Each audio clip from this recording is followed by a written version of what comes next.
My name is Clara, and I was 32 years old when my husband stood up at dinner with his closest friends and said 5 words that would change everything. I'm married below my worth. I sat there, wine glass in hand, watching everyone laugh at his joke. Except it wasn't really a joke, was it? For 7 years, I had made myself smaller, quieter, less ambitious, all to fit into his vision of what a supportive wife should be. But that night, something inside me cracked open. What he didn't know was that I had once been someone different, someone with dreams, a business plan, and investors who believed in me. And what happened next? Well, let's just say the invitation I received 3 months later wasn't one he ever saw coming. If you're watching this right now, drop a comment below telling me where you're from, and make sure to hit that like button and subscribe to hear more stories. The chandeliers above cast a warm, golden glow across the white tablecloths, making everything in Lumiere look expensive and untouchable.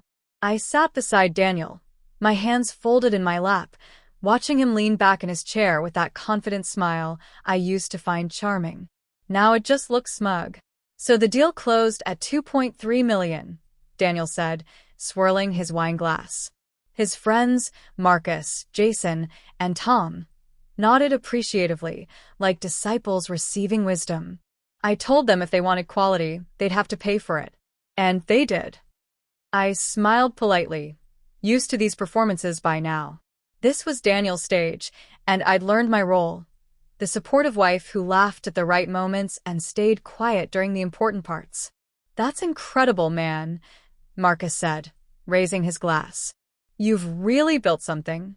Well, you know what they say, Daniel replied, his eyes gleaming. Success loves preparation. And risk-taking. You can't be afraid to go big. I opened my mouth to mention the Johnson account I'd helped him strategize for last month, the late nights I'd spent reviewing his proposals, catching his mistakes. But before I could speak, Daniel's hand landed on mine. Gentle but firm. Honey, this is business talk, he said, his voice dripping with condescension disguised as affection. Why don't you tell the ladies about that book club you joined? The wives at the other end of the table looked up. Jason's wife, Michelle, gave me a sympathetic smile. She knew. They all knew. The men laughed, not cruelly but dismissively, which somehow felt worse. I was the punchline to a joke I hadn't heard. I pulled my hand away slowly, reaching for my water glass instead. I'm fine listening, I said quietly. The conversation moved on without me, as it always did. I let my mind drift, watching Daniel's animated gestures, the way he commanded attention. I remembered when we'd met in college, back when he was just a boy with big dreams and empty pockets. I was the one working 2 jobs, waitressing at night, tutoring during the day, so he could focus on his startup idea. I was the one who believed in him when nobody else did. You know what my secret is? Daniel continued, his voice pulling me back to the present. He was on his 3rd glass of wine now, his cheeks flushed. Knowing your worth. Too many people settle. They marry people who hold them back, take jobs that don't challenge them. Me? I always aimed higher. My chest tightened. Marcus shifted uncomfortably. Come on, man, Tom said with a nervous laugh. That's a bit. But Daniel wasn't done. He raised his glass higher, looking around the table with that intoxicated confidence that made my stomach turn. Let's be honest, he said, his words slightly slurred. I'm married below my worth. The table went silent. The clinking of silverware from nearby tables suddenly seemed deafening. I felt every eye turn toward me, waiting for my reaction. Michelle's mouth fell open. Jason coughed into his napkin. I should have felt humiliated. I should have felt small. Instead, something cold and clear settled over me like a sheet of ice. I looked at Daniel, really looked at him, and saw a stranger wearing my husband's face. I picked up my wine glass, my hand steady, and took a slow sip. Then I smiled, not the practiced, pleasing smile I'd perfected over the years, but something sharper. Remember those words? I said softly. The table fell into an awkward silence. Daniel's smile faltered. Marcus cleared his throat and tried to change the subject, but the damage was done. The rest of dinner passed in a blur of forced small talk and uncomfortable laughter. In the car ride home, Daniel stared straight ahead, his jaw tight. "You embarrassed me back there," he said. I almost laughed. "I embarrassed you? Making it weird when I was just having fun with the guys." "You're too sensitive, Clara." I didn't respond. I watched the city lights blur past the window, each one a reminder of how far I'd drifted from the girl who used to dream big.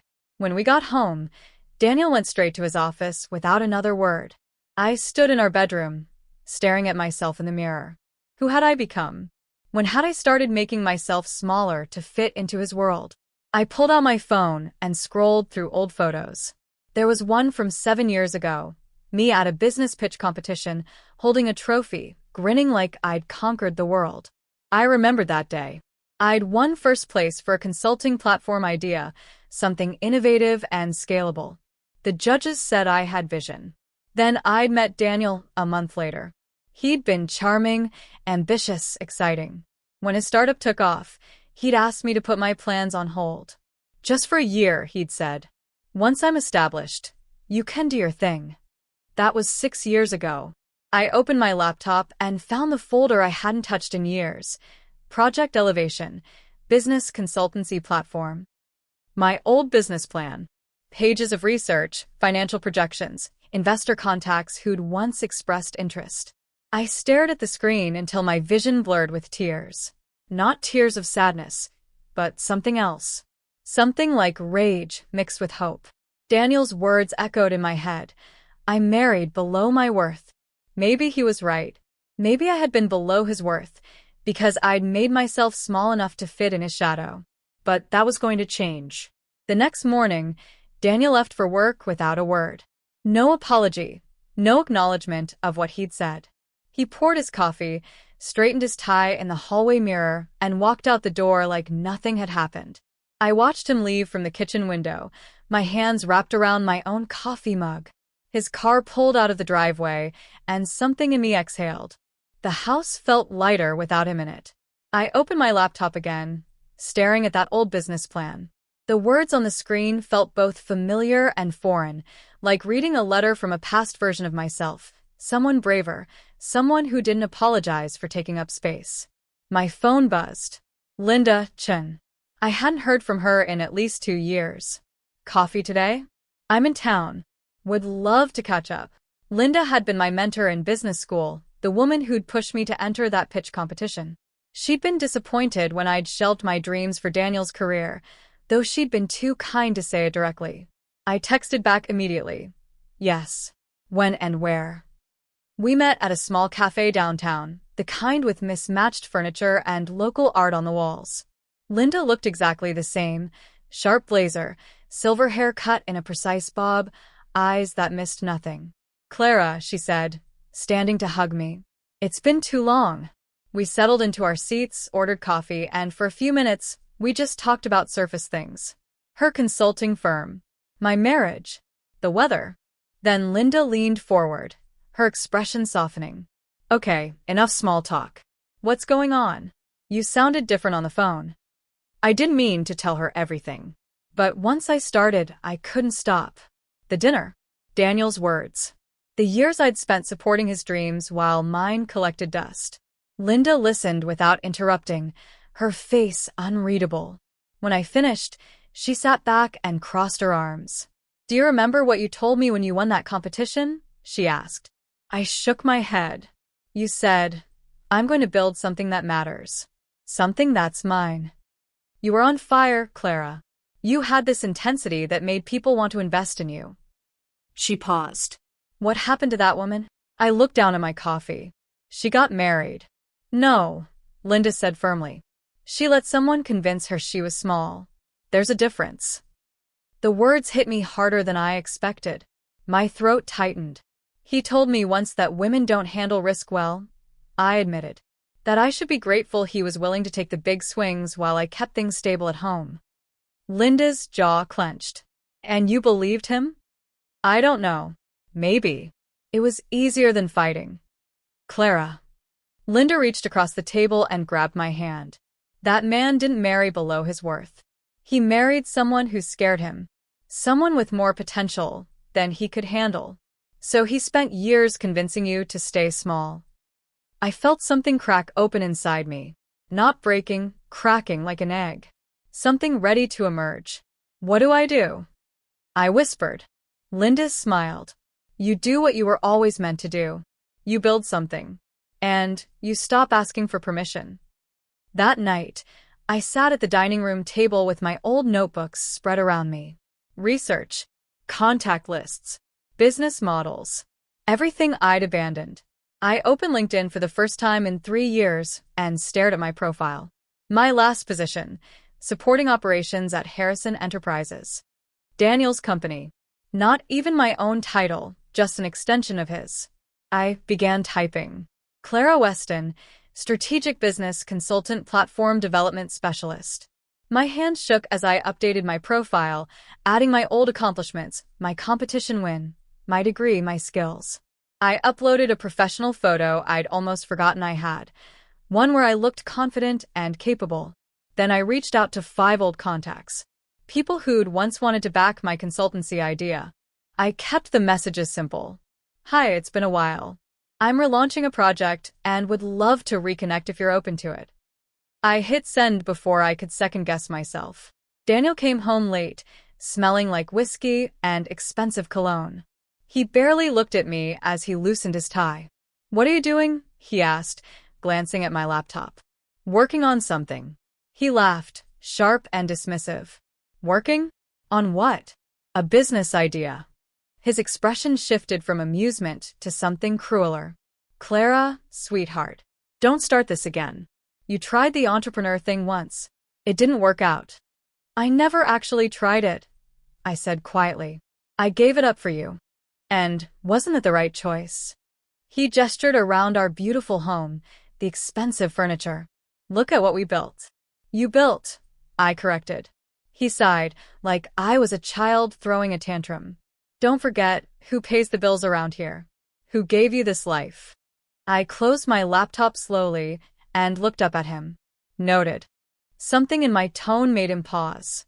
He searched my face for the usual softness, the usual surrender. He didn't find it. Don't do anything stupid, he said finally, then walked away. I sat there in the silence, feeling something powerful building inside me. Not anger. Not even hurt. Just clarity. The next morning, 3 of my old contacts responded. All 3 wanted to meet. The cafe where I met my first potential client was nothing like Lumiere. No chandeliers, no pretense. Just good coffee and honest conversation. The man sitting across from me was Gerald Thornton, a name that meant something in business circles. He'd built Thornton Holdings from the ground up, and his investment portfolio included dozens of successful companies. I hadn't known who he was when I'd agreed to the meeting. One of my old contacts had simply said, "There's someone who wants to hear your pitch." Ms. Weston, Thornton said, his handshake firm. He was older, maybe 60, with silver hair and sharp eyes that evaluated everything. Thank you for meeting me. Thank you for the opportunity, I replied, trying to keep my voice steady. Though I'll admit, I'm not entirely sure what this is about. He smiled.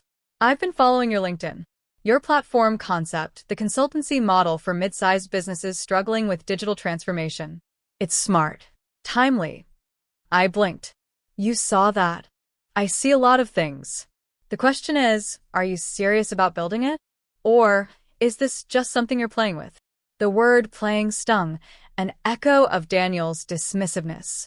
But instead of shrinking, I felt something ignite. I'm serious, I said. More serious than I've been about anything in a long time. Good. He leaned back. Then let's talk about how to make it happen. For the next 2 hours, we discussed strategy, market positioning, funding models. Thornton asked sharp questions and I answered them, pulling from knowledge I didn't realize I still had, ideas that had been dormant but not dead. When we finished, Thornton stood and extended his hand again. You've got something rare, Ms. Weston, he said. Clarity of vision. Most people talk in circles. You speak in solutions. Does that mean? It means I'm interested. Send me a formal proposal. If it's as solid as this conversation, we'll discuss terms. I walked out of that cafe feeling 10 feet tall. Over the next 3 weeks, my life split into two realities. In one, I was still Daniel's wife, cooking dinners, attending his work functions, playing the role I'd perfected. In the other, I was Clara Weston, founder of Below Worth Consulting. I'd named it that in a moment of dark humor, reclaiming his insult as my brand. The irony felt delicious. Working from cafes and libraries, I rebuilt my business plan, refined my pitch, and reached out to companies that fit my target market. One client became two. Two became four. I used a pseudonym at first, CJ Weston. Not because I was ashamed, but because I wanted to succeed on my own merit, without Daniel's shadow or interference. The money started small. A few thousand here, a consultation fee there. But it was mine. Every dollar I earned felt like reclaiming a piece of myself. At home, Daniel grew increasingly volatile. His company was struggling, something about internal conflicts and client retention issues. He blamed his team, his partners, the market. Never himself. "They're all idiots," he ranted one evening, pacing the kitchen while I prepared dinner. "I'm carrying the entire company on my back, and they can't execute basic tasks." I nodded, stirring pasta, half listening. "Are you even paying attention?" he snapped. "Yes," I lied. My phone buzzed on the counter. A new client inquiry. I glanced at it, then back at Daniel. "You're on your phone during dinner now?" he said. "That's rude, Clara." The irony was staggering. How many dinners had he spent on his phone, taking calls, checking emails, while I sat across from him in silence? "Sorry," I said automatically, then caught myself. Why was I apologizing? I picked up my phone and read the message properly.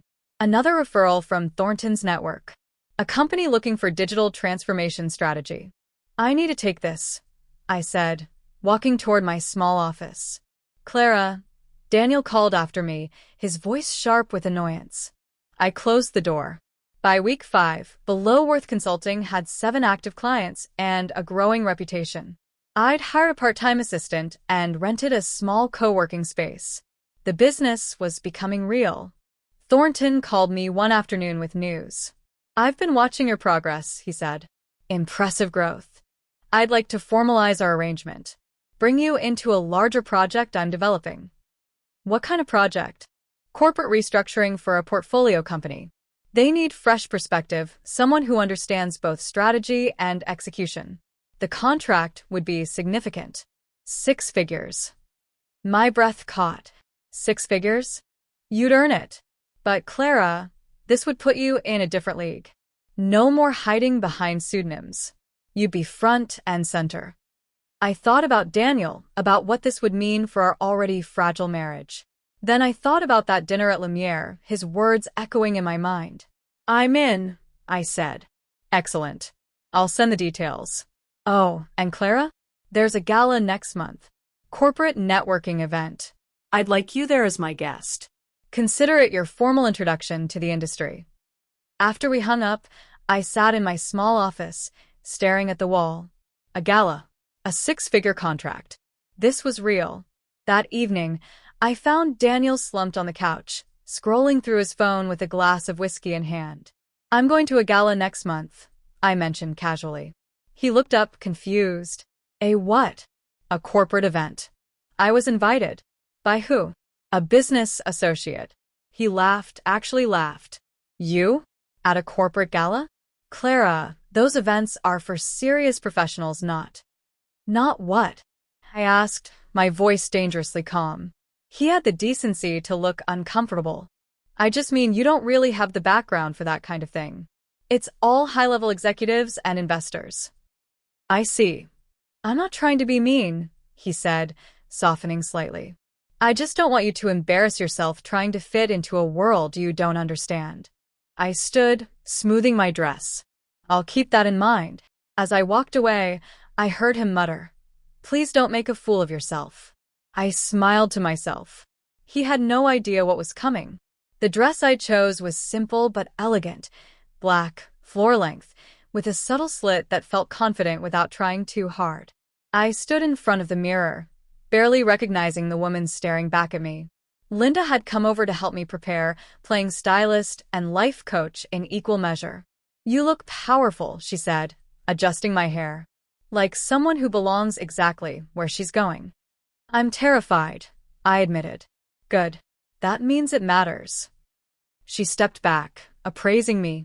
Clara, listen to me. You've earned this. You rebuilt yourself from nothing in 2 months. That takes courage most people never find. Daniel thinks I'm going to embarrass myself. Linda's expression hardened. Then prove him wrong. Walk in like you already own the room. Daniel was in the living room when I came downstairs. He looked up from his laptop, and for a moment, something flickered across his face. Surprise, maybe even appreciation. Then his expression closed off. That's what you're wearing? He asked. Yes. It's a bit much, don't you think? I grabbed my clutch, refusing to let him diminish me. I think it's exactly right. Who invited you to this thing again? A friend. His jaw tightened. What friend? You don't have friends in that world. I met his eyes. Apparently, I do. He stood, crossing his arms. Clara, I don't know what game you're playing, but these events aren't for amateurs. These people will see through you in seconds. Then I guess I'll find out. You're making a mistake. I walked toward the door, then paused. Maybe. But at least it'll be my mistake. The ballroom was breathtaking. Crystal chandeliers, marble floors, hundreds of people in evening wear who all looked like they belonged in a magazine. I felt my confidence waver for just a moment. Then I saw Thornton near the entrance, and he waved me over with a warm smile. Ms. Weston, he said, taking my hand. You look wonderful. Come, there are people you need to meet.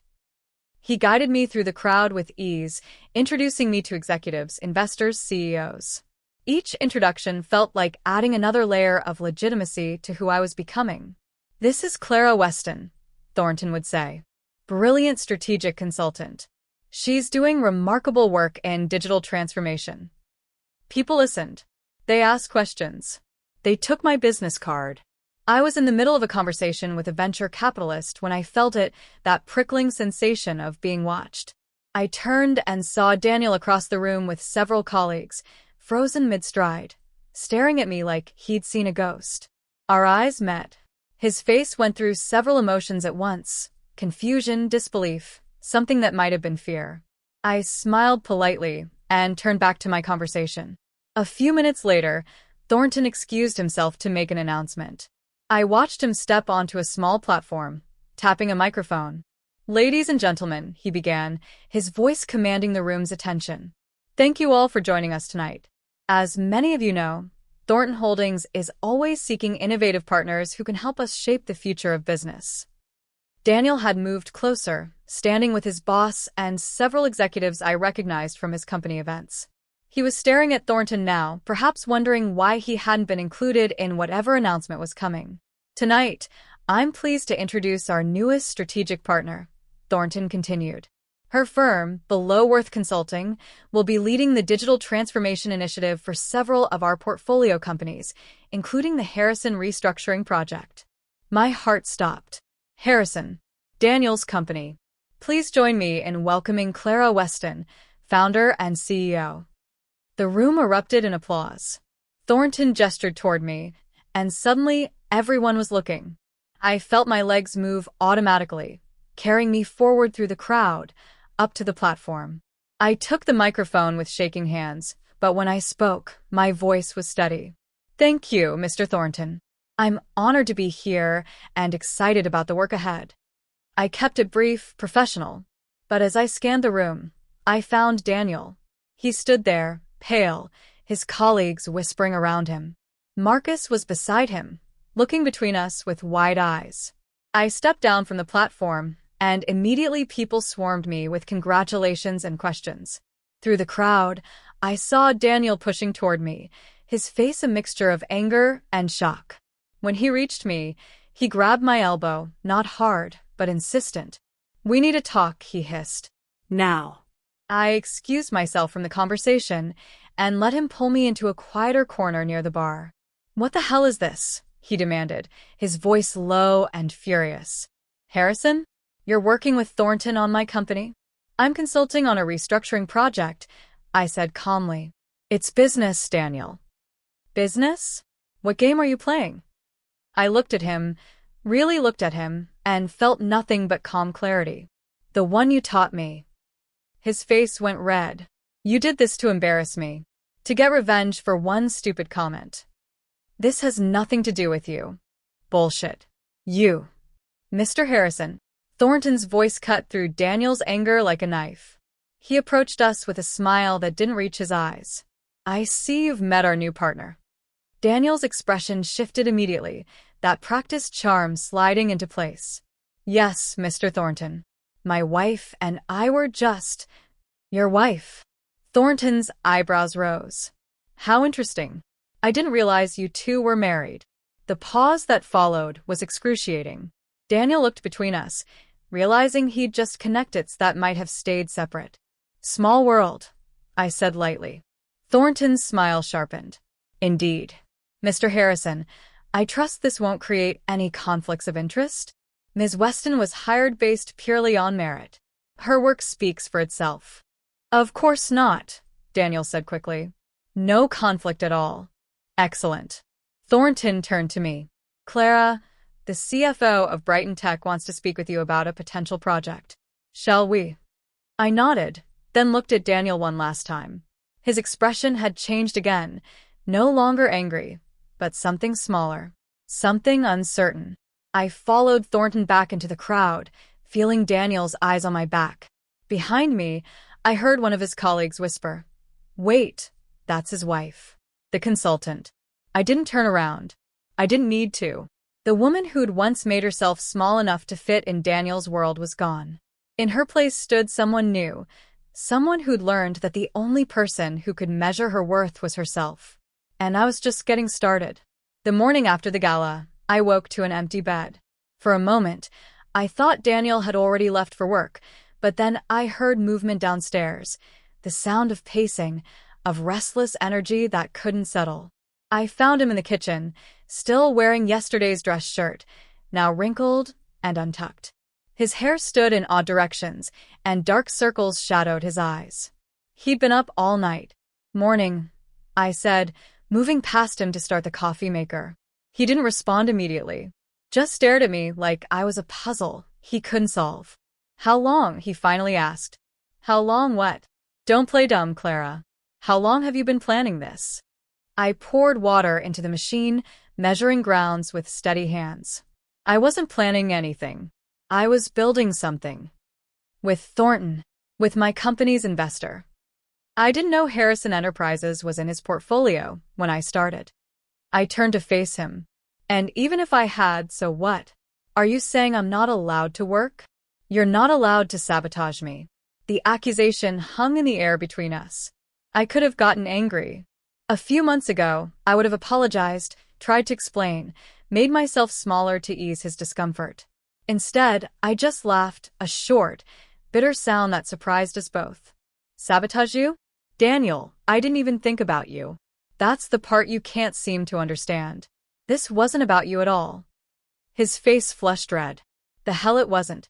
You show up at that gala, make your grand entrance, embarrass me in front of my colleagues. I embarrassed you? My voice rose despite my efforts to stay calm. You stood in front of our friends and told them you married below your worth. You humiliated me in public. And when I finally do something for myself, something that has nothing to do with you, you call it sabotage. It has everything to do with me. You're working on my company's restructuring project. Don't act innocent. Then maybe you should have thought about that before you spent years telling me I wasn't capable of anything. He opened his mouth, closed it, opened it again. I never said that. You didn't have to say it. You showed me every single day. I grabbed my coffee mug and walked toward the door. I have a conference call in an hour. Excuse me. Clara. I didn't turn around. At work, the whispers had already started. I could feel them the moment I walked into the Harrison Enterprises building for my first official meeting as a consultant. People I'd seen at company holiday parties, people who'd smiled politely at me as Daniel's wife, now looked at me with something between confusion and respect. Is that her? I heard someone whisper as I passed. She's the one Thornton brought in. Wait, isn't she married to Harrison? I kept my head high, my expression neutral, and followed the assistant to the conference room where the executive team waited. Daniel was already there, sitting at the far end of the table. Our eyes met for a brief second before he looked away, his jaw tight. The meeting was professional, efficient. I presented my preliminary assessment of the company's digital infrastructure and proposed a phased transformation strategy. The executives asked questions. I answered them. Daniel said nothing, just stared at his laptop screen like it held the secrets of the universe. Afterward, as people filed out, Thornton approached me in the hallway. "Well done in there," he said. "You handled the tension well." "What tension?" I asked innocently. He smiled. "I may be old, but I'm not blind. Having your husband in the room while you essentially audit his company's failures, that can't be easy. It's not personal. It's business." "Is it?" He studied me carefully. "Clara, I've been doing this a long time. I recognize ambition when I see it, but I also recognize pain. Make sure you know which one is driving you." His words stayed with me long after he left. That night, Daniel came home earlier than usual. I was in my office, the spare bedroom I'd converted into a workspace, reviewing financial reports when I heard his footsteps in the hallway. "Can we talk?" he asked from the doorway. I glanced up. He looked exhausted, defeated in a way I'd never seen before. "Sure." He sat in the chair across from my desk, and for a moment, neither of us spoke. The silence felt heavy with everything we weren't saying. "I heard what people were saying today," he began. About you. "About us. And they think you're brilliant. They think I'm—" He trailed off, rubbing his face with both hands. "They think I'm lucky to have you." I waited. "Maybe they're right," he continued quietly. "Maybe I didn't see it before. What you were capable of." "Daniel, let me finish." He looked at me, then really looked at me. I was wrong. At the dinner, and probably 1,000 times before that. I was wrong. It was the closest thing to an apology I'd heard from him in years. Part of me wanted to accept it, to let this be the moment where everything changed. But another part, the part that had been rebuilt over the past few months, knew it wasn't enough. "Okay," I said simply. "Okay? That's it. What do you want me to say?" "I don't know. That you forgive me? That we can move past this." I set down my pen and leaned back. "Do you even understand what you're apologizing for?" For what I said. "For not supporting you." "It's not just about what you said, Daniel. It's about who you made me believe I was. For years, you convinced me I was less than. Less smart, less capable, less valuable. And I believed you because it was easier than fighting. I never meant. Intent doesn't matter. Impact does." I stood up, suddenly tired of this conversation. "You want forgiveness? Fine. I forgive you. But that doesn't change what I'm doing. It doesn't change who I am now." He stood too, and I saw something flicker in his eyes. Fear mixed with something else. "Are you leaving me?" The question caught me off guard. Was I? I hadn't really thought about it in concrete terms, too focused on building my business to consider the wreckage of my marriage. "I don't know," I answered honestly. "Right now, I'm just trying to figure out who I am without you." He flinched like I'd struck him. "Without me? Clara, we built a life together." No. "You built a life. I just lived in it." Before he could respond, my phone buzzed. A message from Thornton. "Need to discuss something urgent. Can you meet tomorrow morning?" I typed back. "Of course. What time?" His response came immediately. 8 a.m. My office. Come alone. I looked up to find Daniel watching me. "Work?" he asked. "Work," I confirmed. He nodded slowly, then left without another word. I heard the door to his office close down the hall, followed by the sound of a bottle opening. He'd taken to drinking more lately, I'd noticed. Another thing that wasn't my problem to fix. The next morning, I arrived at Thornton's office to find him standing by the window, looking out over the city skyline. "Clara, thank you for coming." He gestured to a chair. "We have a problem." My stomach tightened. "What kind of problem?" He turned to face me, his expression grave. "Someone's been spreading rumors about your company. Anonymous posts on industry forums, emails to potential clients questioning your credentials, suggestions that your relationship with me is inappropriate. What? It's subtle, but persistent. And it's starting to affect your reputation. I felt cold all over. Do you know who's doing it? Thornton pulled out his phone and handed it to me. On the screen was a screenshot of an anonymous forum post. Below Worth Consulting, anyone done due diligence on this firm? Owner seems to have come out of nowhere, now suddenly working on major projects. Connections through personal relationships rather than merit? Just saying, worth investigating before signing contracts. I scrolled through more. Each one was carefully worded to avoid outright accusation, but the implication was clear. I was a fraud, sleeping my way to success. There's more, Thornton said quietly. We traced the IP address on some of the posts. They came from Harrison Enterprises. The words hit me like a physical blow. Daniel. We can't prove it was him specifically. It could be anyone at the company. But given the timing, I handed back the phone, my hands shaking. Not with fear, with rage. What do you want to do? Thornton asked. I thought about it. The old Clara would have been devastated, would have questioned herself, maybe even given up. But I wasn't her anymore. Can you get me proof? I asked. Concrete evidence linking these posts to a specific account. I have people looking into it now. Good. Because if Daniel did this... I stood up, smoothing my skirt. If he did this, then he needs to learn that I'm not the woman he married anymore. Thornton smiled, a thin, sharp expression. I was hoping you'd say that. The evidence came 3 days later. Not just forum posts, but emails, dozens of them sent from a dummy account to my clients, potential investors, even journalists. Each one raised questions about my qualifications, my ethics, my relationship with Thornton. And they all traced back to Daniel's email server, his personal account, accessed from his office computer. I sat in my home office, staring at the documentation Thornton's IT team had compiled, and felt something inside me go very still and very cold. This wasn't just professional sabotage. This was personal. This was Daniel trying to destroy the one thing I'd built for myself because he couldn't handle watching me succeed. My phone rang. Thornton, did you review the files? He asked. Yes. And I want him to face consequences. My voice didn't shake. What are my options? Several. We could report it to the company board, let them handle it internally. We could pursue legal action for defamation. Or, he paused. There's a board meeting next week to review the restructuring project. Daniel's team is supposed to present their progress. You're scheduled to present your assessment as well. I understood immediately. You want to expose him there. I want you to decide what happens next, Clara. This is your reputation on the line. Your career. I'll support whatever choice you make. I thought about it.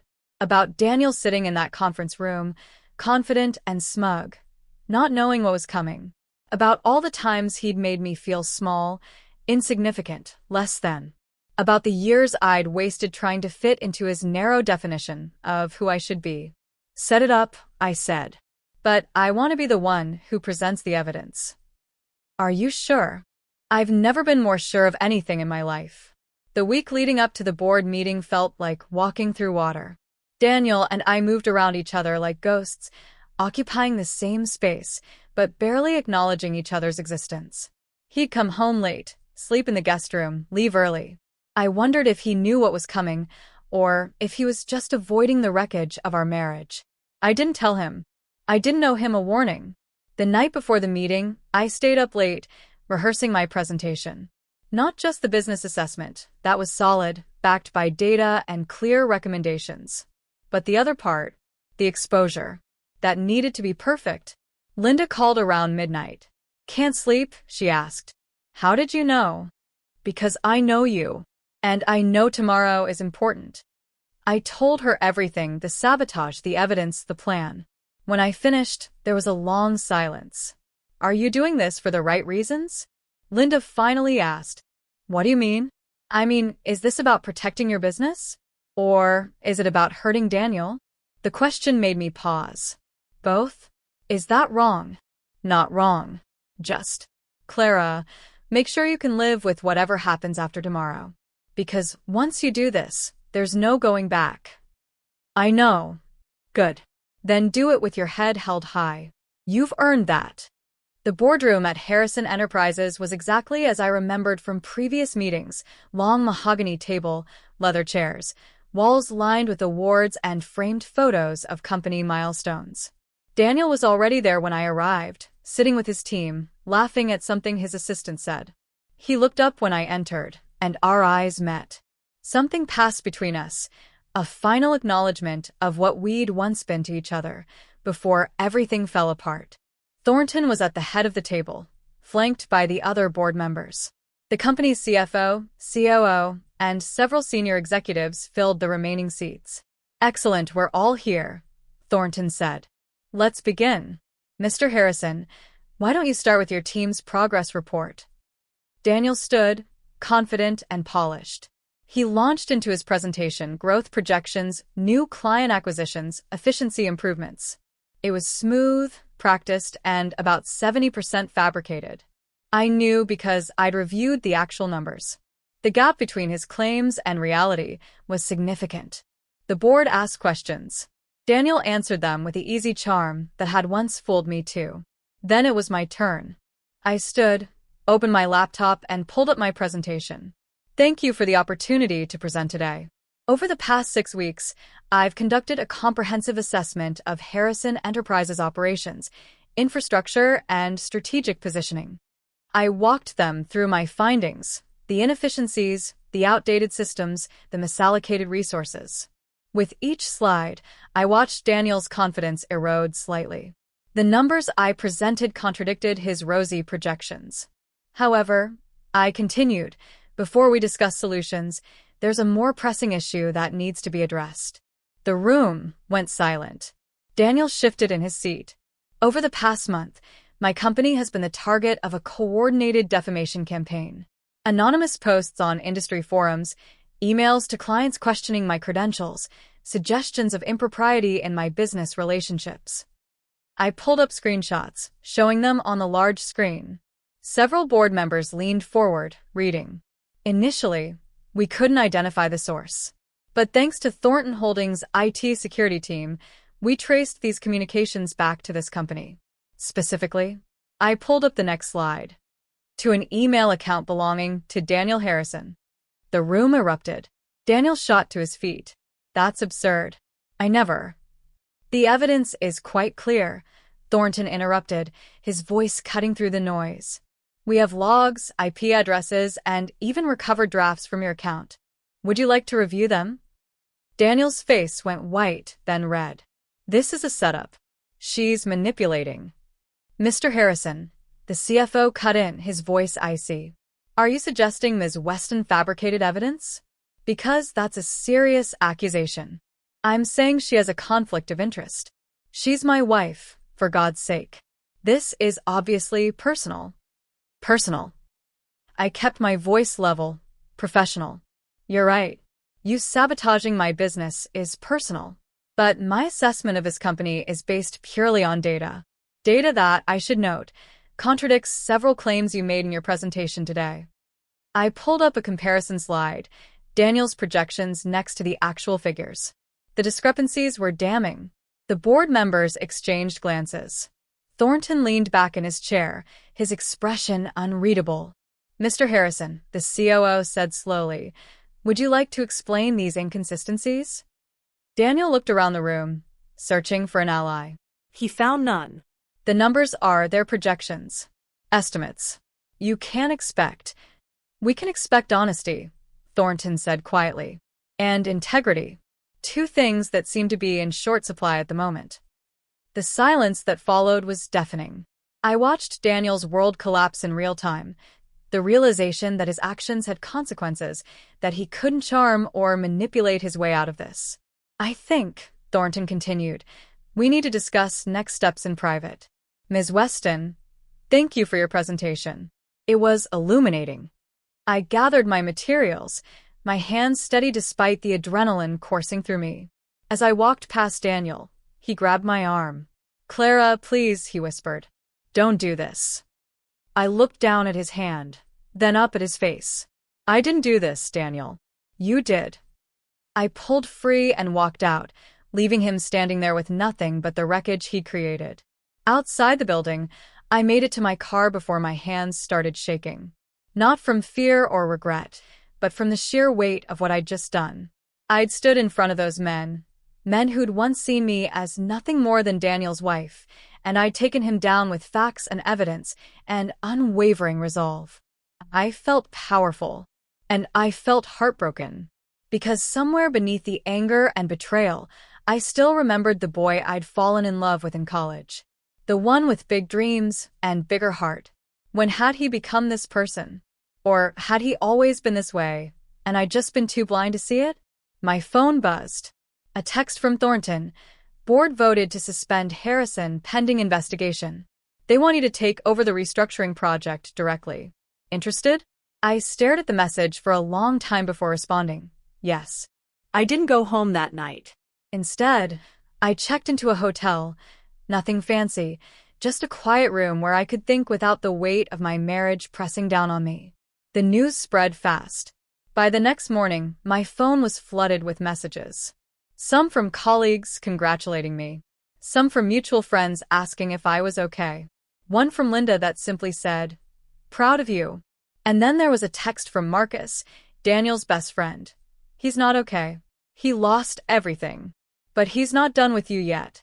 I stared at that message for a long time, trying to decide if it was a warning or a threat. Either way, I wasn't surprised. Daniel had never been good at accepting consequences. Over the next week, I moved forward with the restructuring project while Daniel's professional life unraveled. The board suspended him indefinitely. His colleagues distanced themselves. The investors Thornton had introduced him to years ago quietly pulled their support. I should have felt vindicated. Instead, I just felt tired. I was working late one evening, reviewing employee retention strategies, when my office receptionist called. "Ms. Weston, there's someone here to see you. He says he's your husband." My chest tightened. "Tell him I'm busy." I did. "He says he'll wait." I closed my laptop with a sigh. "Send him in." Daniel looked terrible. His suit was wrinkled, his hair unkempt, his eyes hollow. He'd lost weight in just a week, his face gaunt and shadowed. "You look like hell," I said, then immediately regretted it. Even after everything, I couldn't fully suppress the part of me that still cared. "I feel worse." He stood awkwardly in the doorway, like he wasn't sure if he was allowed to come in. "Can we talk?" I gestured to a chair. He sat, perching on the edge like he might need to run at any moment. For a long moment, neither of us spoke. The silence was heavy with 7 years of marriage, of love turned sour, of dreams deferred and betrayed. "You win," he finally said. "Congratulations. Is that what you think this is? A competition? Isn't it?" He laughed bitterly. "You wanted to prove me wrong, to show me I was an idiot for saying what I said. Well, mission accomplished. I've lost my job, my reputation, his voice cracked. My wife." I felt something twist in my chest. "Daniel, I didn't do this to destroy you. I built my business in spite of you, not because of you. And when you tried to tear it down," I shook my head. "When you tried to sabotage me, you made a choice. This is just consequence." "I know." He rubbed his face with both hands. "God, Clara, I know. I was angry and scared, and I did something unforgivable. But I need you to understand." He looked up, his eyes red. "You made me feel small." The words hung in the air between us.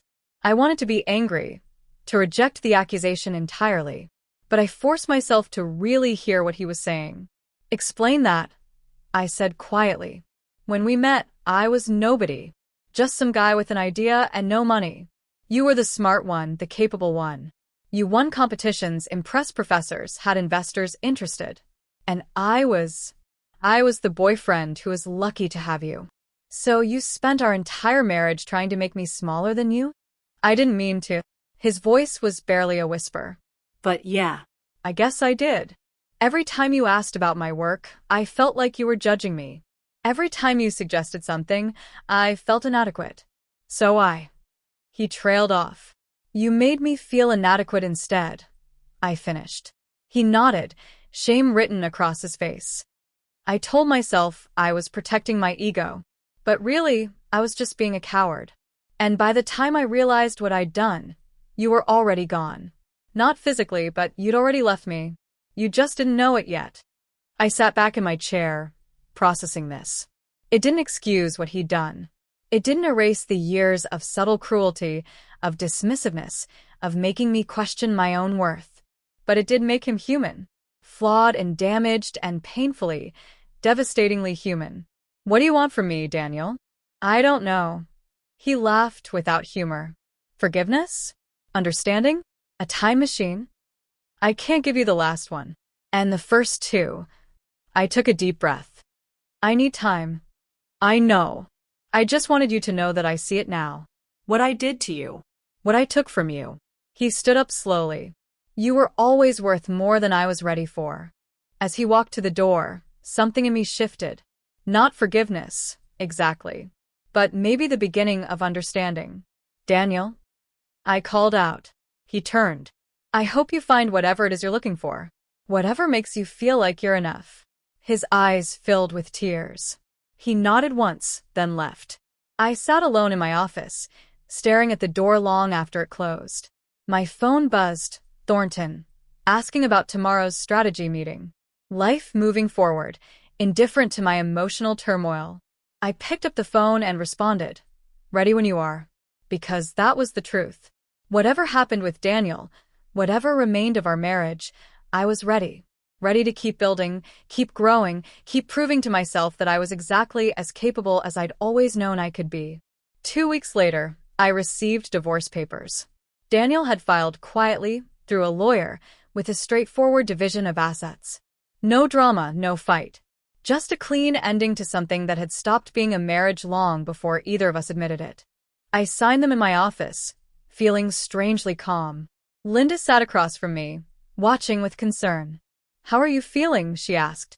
Free, I said. And I meant it. That night, I did something I hadn't done in years. I went through old boxes from storage, pulling out mementos from my college days. Photos from the business competition. My original business plan. Letters from professors who'd believed in me. I found one letter in particular from my favorite professor.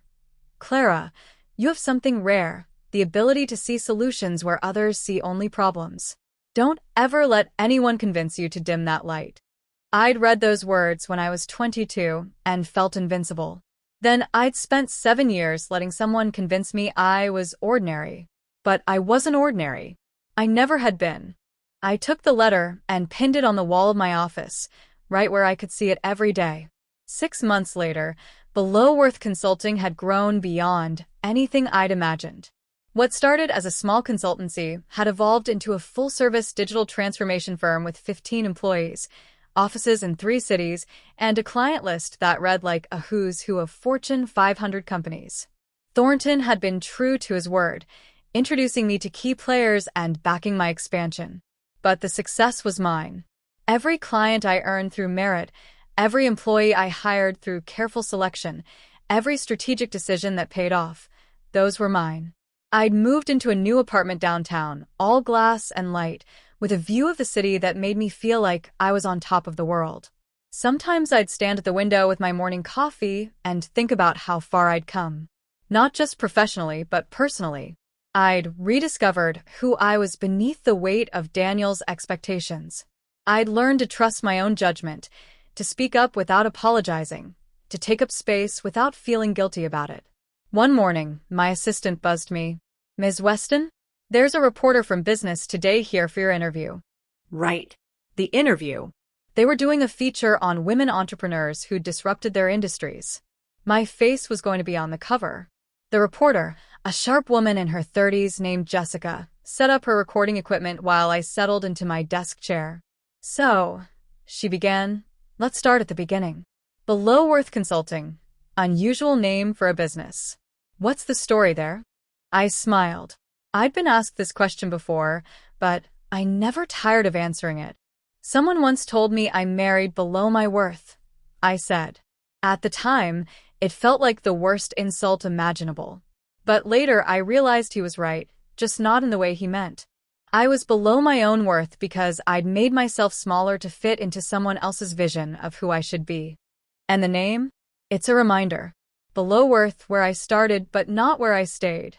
Every time I see it on my business cards, I remember that my worth isn't measured by anyone else's standards but my own. The interview lasted an hour, covering everything from my business philosophy to my approach to work-life balance. When it was over, Jessica packed up her equipment and paused at the door. "Off the record," she said. "I looked into your background while researching this piece. I know about your ex-husband, about what happened at Harrison Enterprises." My stomach tightened.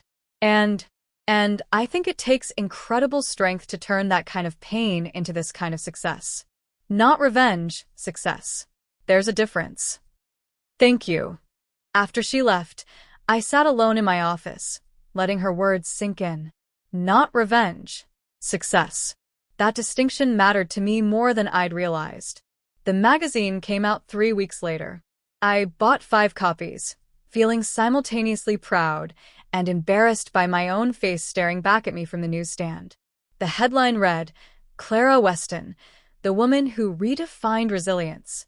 Inside was a 2-page spread with photos from my office, quotes about entrepreneurship and empowerment, and a sidebar about Below Worth Consulting's rapid growth. I posted a photo on LinkedIn with a simple caption, "Grateful for the journey. Honored by the recognition. Excited for what's next." The responses were overwhelming. Hundreds of comments, messages from women who'd experienced similar struggles, offers for speaking engagements and podcast interviews.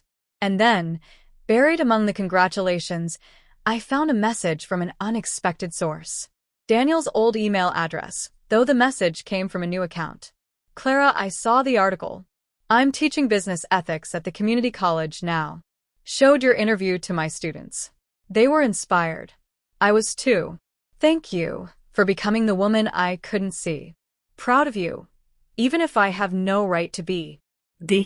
I read it 3 times, feeling a complicated mix of emotions. Not anger anymore. Not even sadness. Just a quiet acknowledgement of what we'd been and what we'd both become. I didn't respond. Some things were better left as closed chapters. A month later, I received an invitation to speak at a women's entrepreneurship conference. 500 attendees, all of them looking to start or grow their own businesses. I stood backstage, listening to my introduction, feeling nervous in a way I hadn't in months. This was different from board meetings or client presentations. This was personal. Please welcome to the stage Clara Weston, founder and CEO of Below Worth Consulting. I walked out to applause, standing in the spotlight, looking out at hundreds of faces, women of all ages, all backgrounds, all of them seeking something I'd found the hard way. "Thank you for having me," I began, my voice steady. "I want to start by telling you about the worst dinner party I ever attended." I told them everything. The humiliation, the moment of clarity, the decision to rebuild myself from the ground up. I told them about the fear and doubt, about the small wins that led to bigger ones, about learning to measure my own worth. "Someone once said I married below my worth," I concluded, looking out at the audience. They were right. I was meant for more, not more money or more success, though those things came. I was meant for more than a life spent making myself small to fit someone else's expectations. I paused, letting the words settle. "So here's what I want you to know. Your worth isn't determined by who believes in you. It's not measured by who validates you or who tears you down. Your worth is inherent, unchangeable, yours. The only question is whether you're brave enough to claim it." The applause was deafening. Women stood, some wiping tears, others nodding like I'd given voice to something they'd felt but couldn't articulate.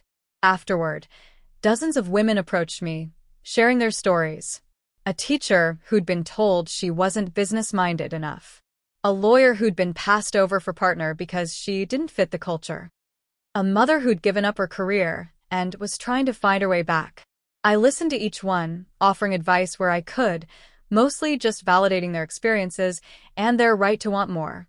The last woman in line was younger, maybe 25. "Ms. Weston," she said nervously, I just wanted to say, my boyfriend keeps telling me my business idea is silly, that I should focus on something more practical. But hearing your story, I think maybe I should just do it anyway. I took her hand. Do it anyway. And if he can't support your dreams, find someone who will. Or better yet, I smiled. Be your own support. She nodded, tears in her eyes, and walked away with her shoulders a little straighter. That night, I returned to my apartment and stood at the window, looking out over the city. My city now, in a way it hadn't been before. I'd claimed my space in it. I thought about Daniel, teaching ethics to business students. I hoped he was finding his own redemption, his own path to becoming someone better.